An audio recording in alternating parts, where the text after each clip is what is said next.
Ambeti washte, wambli shinawi amachiapi, chante washte nape chizape. Good day, relatives.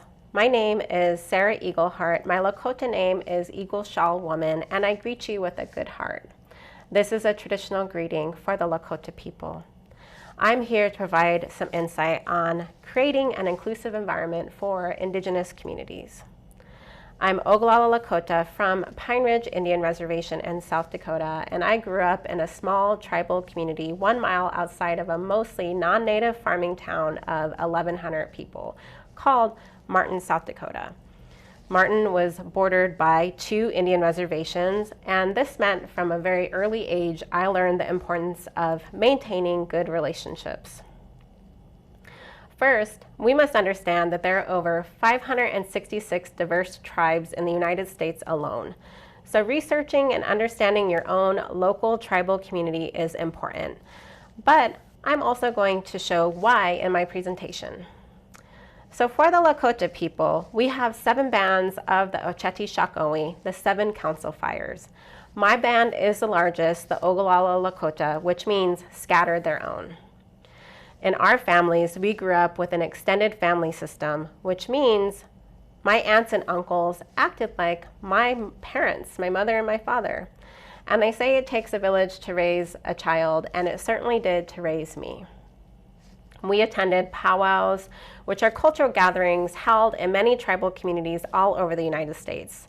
This meant we learned about their tribal history, their dances, and their community through these public community events. There are powwows everywhere, and you can go too.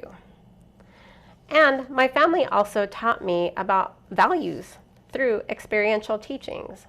So I learned about the Lakota value system, which included, first of all, Wochetia, praying, finding spirituality by communicating with your higher power. Wahwola, respect for self, for higher power, family, community, and all of life. Wa'ushila, compassion, love, caring, and compassion for one another in a good way, especially for the family, the old ones, the young ones, the orphaned, those in mourning, and those working for the people. Wa'wijake, honesty and truth with yourself, higher power, and others with sincerity.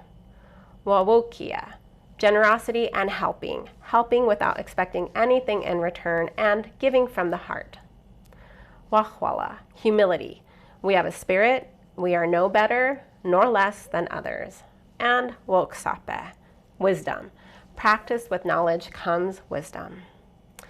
And this was all a part of our original instructions. Another part of our original instructions was Bidakuya Oyase. Bidakuya Oyase means we are all related, we are all connected. And this meant connected to the 2-legged, the 4-legged, the winged, Unchi Mother Earth, and the sky. These original instructions refer to the diverse lessons, teachings, and ethics expressed in our oral stories and traditions. They are passed down from generation to generation on how to be a good human being and live in reciprocal relationship with all of our relatives.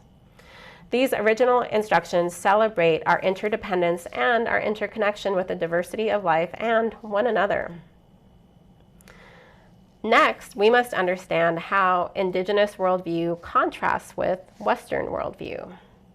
So, for Native Americans, we understand the world and the meaning of life in terms of nature.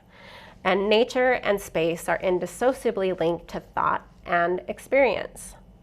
This worldview orients Native spatial concepts of natural cycles, seasons, harvesting cycles, moon patterns, etc. We therefore see our responsibility as living in harmonious, balanced relation with all of creation and each other, including other tribes and racial ethnic communities. In contrast, Western Europeans understand the world and the meaning of life in terms of history and tend to orient their lives toward future, towards goals, destiny, and final purpose. This worldview reflects temporal concepts of progress, development, and colonization. And as we move forward with greater understanding of each other's cultures, it's important to know and understand accurate history. And you can help by incorporating land acknowledgements at each gathering. These land acknowledgements point to the importance of each tribal group's history and contemporary presence in society. Knowing your own local tribal community, understanding original instructions, worldview, values of each tribal community in your local area, and sharing it through land acknowledgements will help to create an inclusive environment. Madakuya Oyase, we are all related, we are all connected. Thank you for listening to me today.